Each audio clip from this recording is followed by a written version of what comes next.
The storm came out of nowhere, and 12 experienced fishermen knew they were going to die. Waves crashed over the boat's sides, each one higher than the last, threatening to drag them into the black depths of the Sea of Galilee. But what terrified them even more than the storm was what they saw walking toward them through the chaos.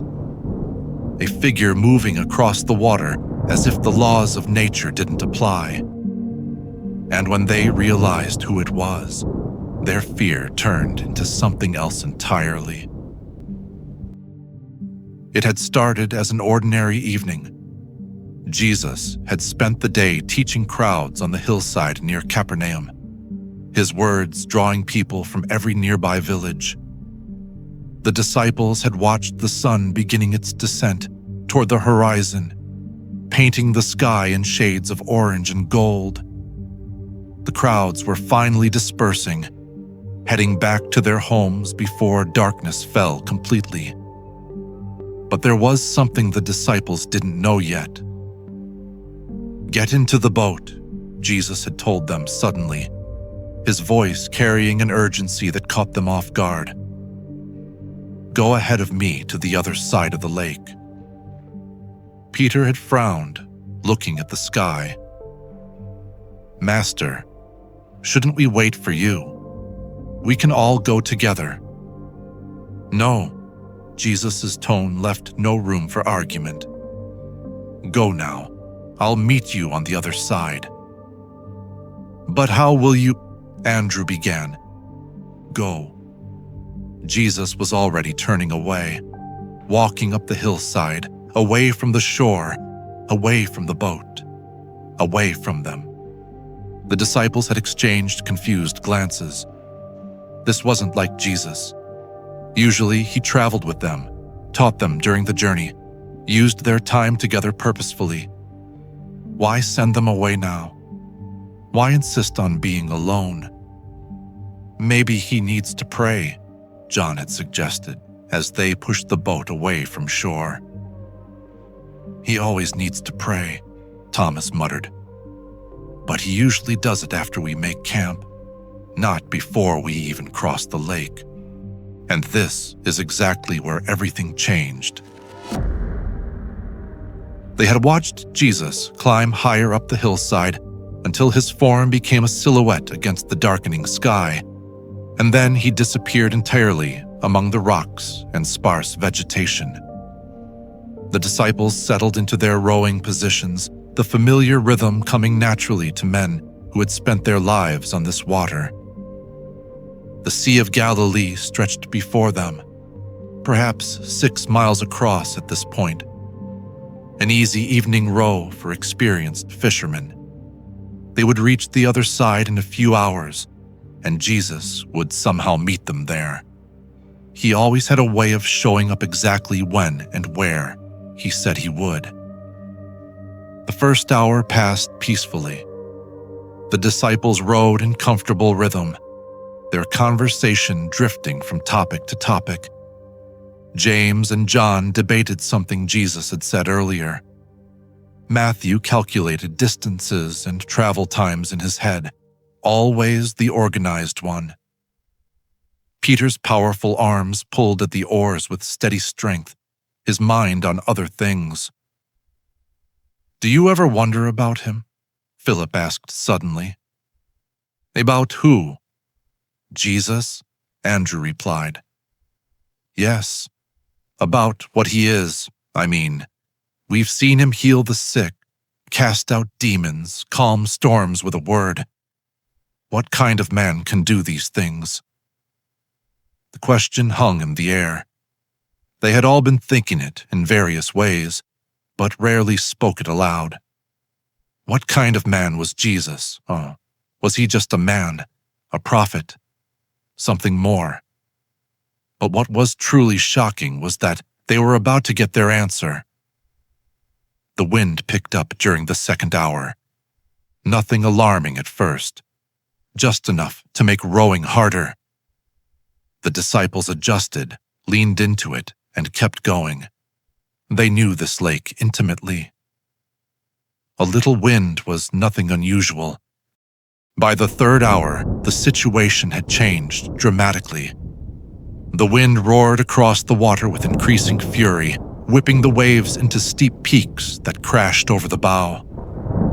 Rain began to fall, light at first, then heavier, each drop feeling like a small stone against their skin. "This came up fast," James shouted over the growing noise of wind and waves. "Too fast," Peter agreed, his voice tight with concern. He had been fishing these waters since childhood, and something about this storm felt wrong, unnatural, as if the sea itself had suddenly become hostile. Lightning split the sky, illuminating a scene of chaos. Their small wooden boat was being tossed like a toy on waves that seemed determined to destroy it. Thunder followed immediately. The storm was directly over them. "We need to turn back," someone shouted. "We can't," Peter yelled back. "We're past the halfway point. We have to keep going forward." But forward was becoming impossible. For every yard they advanced, the wind pushed them back too. Water sloshed around their ankles, then their knees. Someone was bailing desperately with a wooden bowl, but more water kept pouring in with each wave that broke over the sides. The fourth hour brought real terror. These were experienced sailors, men who had weathered countless storms. But this was different. This was the kind of storm that sank boats and drowned entire crews. This was the kind of night when fishermen's wives became widows. "Where is Jesus?" John cried out, giving voice to what everyone was thinking. "Why did he send us out here alone?" The question echoed in each man's mind. Jesus had insisted they go ahead without him. Had he known the storm was coming? If so, why send them into danger? And if he hadn't known, what did that say about his abilities? Either way, they were alone in a storm that was going to kill them. You haven't seen the biggest surprise yet.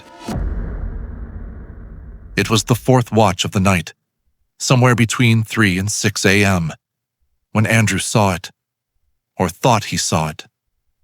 Through the driving rain and spray, illuminated briefly by lightning, there was something moving on the water. Not on a boat, not swimming, walking, actually walking on top of the waves as if they were solid ground.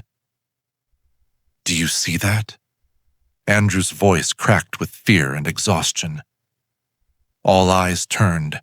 Another flash of lightning revealed it clearly this time. A figure, definitely human-shaped, moving steadily across the churning surface of the lake, moving toward their boat, walking on water that should have been impossible to stand on. Terror gripped them all. In Jewish tradition, the sea was the realm of chaos, of evil spirits, of death itself. And now, something supernatural was approaching through the storm. Their minds raced to the only conclusion that made sense in their exhausted, terrified state. This was a ghost, an evil spirit come to finish what the storm had started. "It's a ghost!" The scream came from multiple throats at once. Grown men, experienced sailors who had faced death before, were paralyzed with a primal fear that went beyond reason. The figure kept coming, impossibly steady despite the chaos. It seemed to glide across the water, each step defying everything they knew about the physical world. The waves that were trying to kill them appeared to be solid ground under this being's feet. You won't believe what happened next. Then a voice cut through the wind, strong, clear, unmistakably familiar. "Take courage. It is I. Don't be afraid." "Jesus?" Peter stumbled forward, grabbing the side of the boat, squinting through the rain and darkness. The figure was closer now, and in another flash of lightning, they could see his face clearly. It was Jesus, or their teacher, their master, walking on top of the water as if it were stone. The same water that was trying to kill them, that had been battering their boat for 8 hours, was supporting his weight as easily as dry land. He moved with perfect balance, unaffected by the wind that threatened to tear them apart, untroubled by the waves that rose and fell beneath his feet. Relief flooded through the disciples, but it was mixed with a new kind of fear. This wasn't just unusual. This was impossible. This was Jesus demonstrating mastery over the fundamental forces of nature itself. This was power beyond anything they had imagined. And this is where the most incredible moment occurred. Peter, impulsive, passionate Peter, did what he always did. He acted before thinking.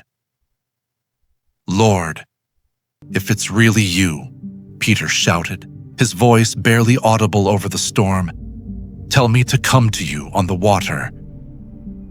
The other disciples stared at him like he'd lost his mind. "Peter, no," several voices called out. "Are you insane?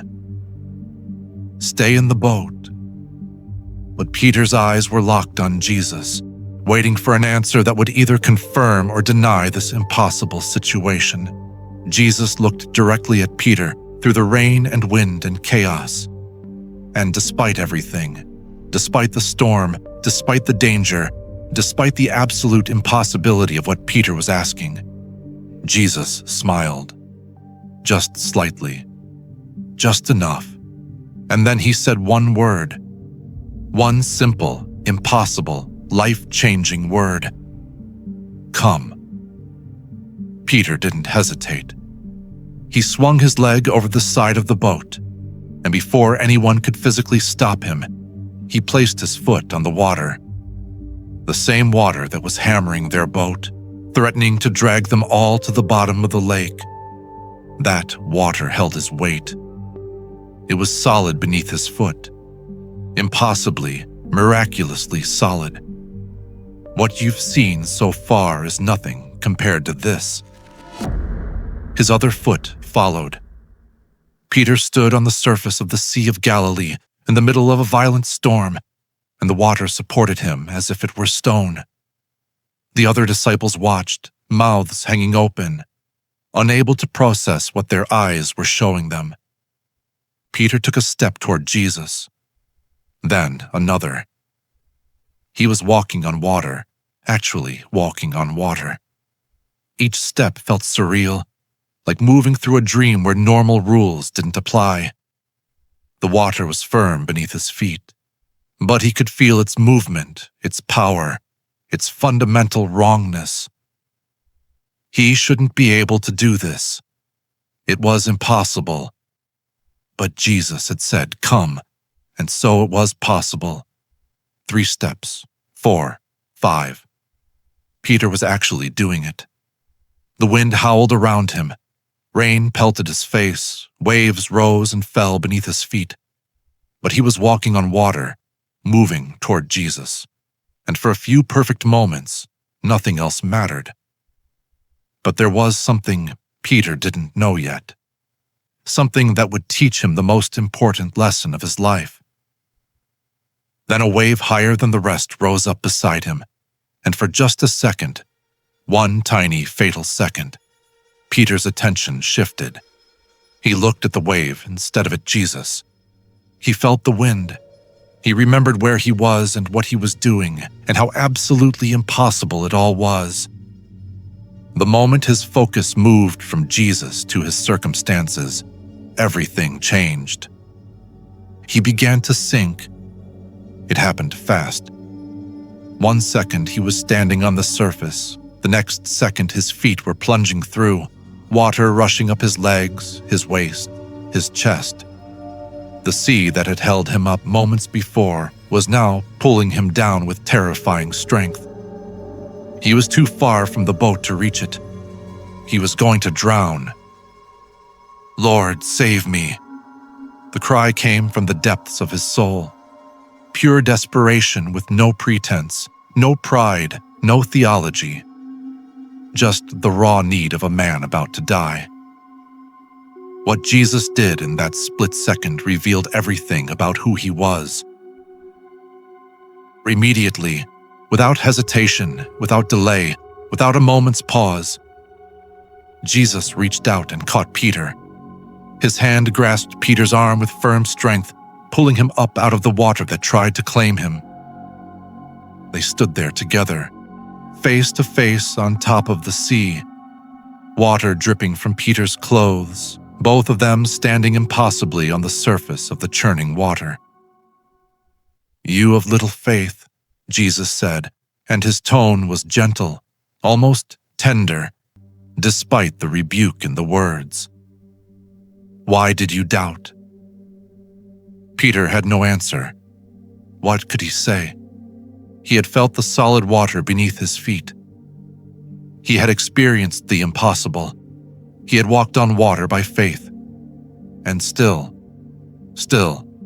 when he'd looked at the storm instead of at Jesus, doubt had crept in and pulled him under. Jesus kept hold of Peter's arm as they walked together back to the boat. This time, Peter kept his eyes fixed on Jesus' face, refusing to look anywhere else. Each step was solid. Each step was a lesson. Where you look determines what becomes possible. And then, the moment they climbed into the boat, everything stopped. The wind died instantly. The waves that had been mountains of water seconds before flattened to gentle swells. The rain stopped as if someone had closed a tap. The storm that had raged for 8 hours disappeared in a heartbeat. The silence was stunning. More stunning than the storm had been. The Sea of Galilee lay before them, calm and smooth, reflecting the first hints of dawn breaking in the eastern sky. It was as if the previous 8 hours had been a nightmare they'd all shared, except their soaked clothes and exhausted bodies proved it had been real.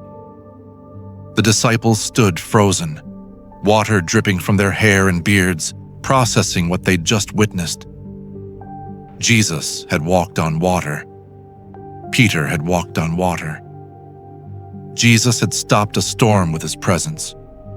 You won't believe what the disciples did next. One by one, they fell to their knees. These were proud men, strong men, experienced sailors who had faced countless dangers. But in this moment, they were simply overwhelmed humans in the presence of someone far beyond their understanding. "Truly you are the Son of God," they whispered. And for the first time, they seemed to fully grasp what those words meant.